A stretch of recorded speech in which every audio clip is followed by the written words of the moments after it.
Gujarat medical education society GMERSની medical કોલેજોમાં સરકારની અવિચારી નીતિ, લૂંટ નીતિ અને મોંઘું શિક્ષણ માટે જે ભાજપાની નીતિ છે તેના ભાગરૂપે 3.5 લાખ રૂપિયામાં જે ગત વર્ષ સુધી ભણાવવામાં આવતી હતી 5.5 લાખ રૂપિયા જેટલું માતબર વધારો કર્યો.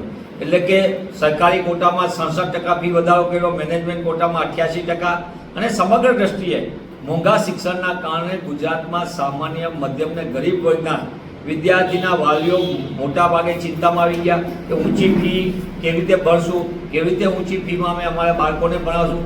આ ચિંતાના લીધે વારંવારની રજૂઆત આવી. કોંગ્રેસ પક્ષના અમારા પ્રદેશ અધ્યક્ષ સન્માનીય શક્તિસિંહજી ગોહિલે સમગ્ર બાબતે રાજ્યના મુખ્યમંત્રીશ્રી સમક્ષ વિસ્તૃત રજૂઆત કરી.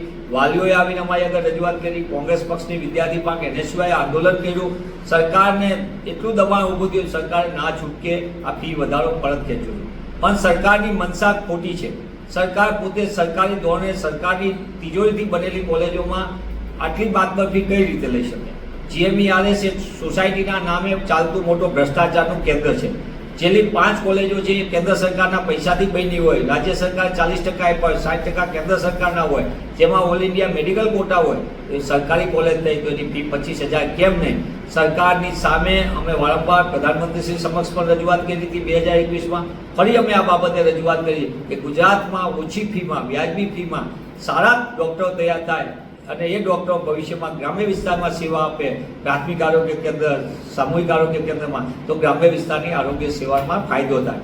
સરકારની આ મનસા નથી કે ગ્રામ્ય વિસ્તારમાં ડૉક્ટર મળે, વ્યાજબી ફીથી ભણાવવામાં આવે તો ગ્રામ્ય વિસ્તારમાં ડૉક્ટરો ઉપલબ્ધ થાય. પણ સરકાર ઊંધું વિચારી રહી છે અને એટલા માટે જ કોંગ્રેસ પક્ષ પુનઃ માંગ કરે છે કે કેન્દ્ર સરકારના 60%થી બનેલી, 40% ગુજરાત સરકારના પૈસાથી બનેલી મેડિકલ કોલેજો જે સોસાયટીના નામે છે એ હકીકતમાં સરકારી કોલેજો છે એની ફી પુનઃ 25,000 જાહેર કરવામાં આવે તો જ ગુજરાતના સારા તબીબો ઓછી ફીમાં તૈયાર થશે અને ગ્રામ્ય વિસ્તારને ફાયદો થશે. પણ કમનસીબે GMERSમાં મોટા પાયે ભ્રષ્ટાચાર થાય છે. એટલે અમારી એ પણ માંગ છે કોંગ્રેસ પક્ષની કે સોસાયટીના નામે ચાલતી મેડિકલ કોલેજોમાં જેમાં મોટા પાયે ટેન્ડર સહિતની ખરીદીમાં ભ્રષ્ટાચાર થાય છે તેનો કેગ દ્વારા ઓડિટ થાય અને ઓડિટ થશે તો ભ્રષ્ટાચાર ખુલ્લો પડશે.